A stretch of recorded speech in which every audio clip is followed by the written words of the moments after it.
Hello అండి అందరికీ. ఈరోజు కాకరకాయ కారం చేస్తున్నాను. కాకరకాయ కారానికి కావాల్సినవి కాకరకాయలు 1/2 కేజీ తీసుకున్నాను. ఉల్లిపాయలు 6 తీసుకున్నాను, పొడవుగా కట్ చేసుకోవాలి.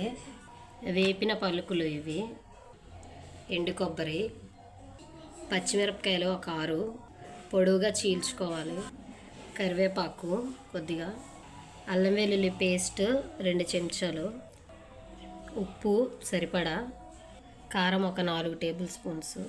ఇప్పుడు పలుకులు ఎండు కొబ్బరి మిక్సీ పట్టుకుందాం.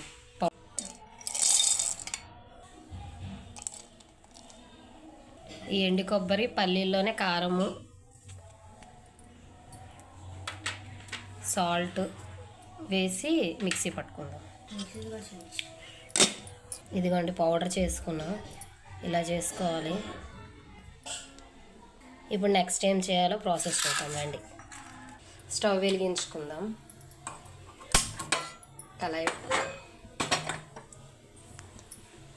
కళాయి వేడెక్కిందండి, ఆయిల్ వేసుకుందాం. ఆయిల్ ఎక్కువ పడుతుంది. ఇదిగోండి ఆయిల్ హీట్ అయిపోయింది. ఇందులోని కాకరకాయ ముక్కలు ఫ్రై చేసుకుందాం.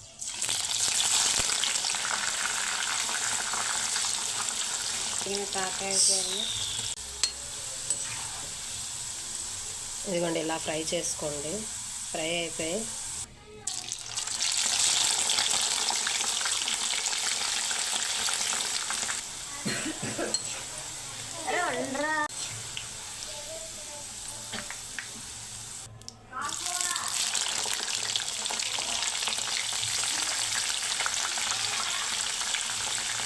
ఇదిగోండి కాకరకాయలు అన్నీ ఫ్రై అయిపోయాయి, తీసేసుకుందాం. ఆనియన్ ఫ్రై చేసుకుందాం.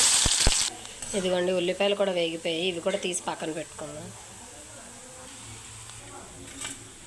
ఇదిగోండి అల్లం వెల్లుల్లి పేస్ట్ వేసుకొని బాగా ఫ్రై చేసుకోవాలి, పచ్చి వాసన పోయే వరకు.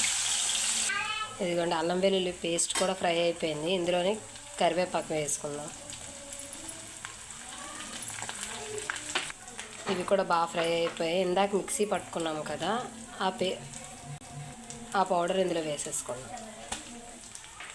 ఇది బాగా ఫ్రై అవ్వాలండి. ఇదిగోండి వేగిపోయింది. ఇందులోనే కాకరకాయ ముక్కలు ఇందాక వేసుకున్నాం.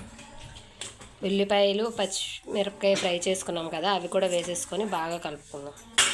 బాగా కలుపుకోవాలండి.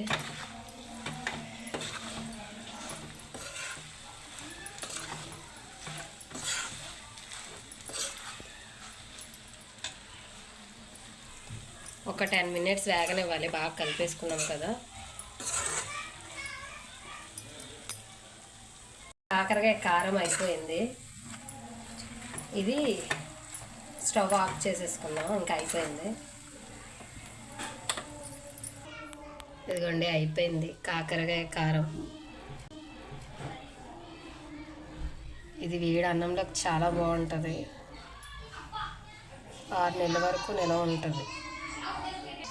ఎక్కువ క్వాంటిటీలో చేసుకుంటే ఒక 6 నెలల వరకు నిలవ అయితే ఉంటుందండి.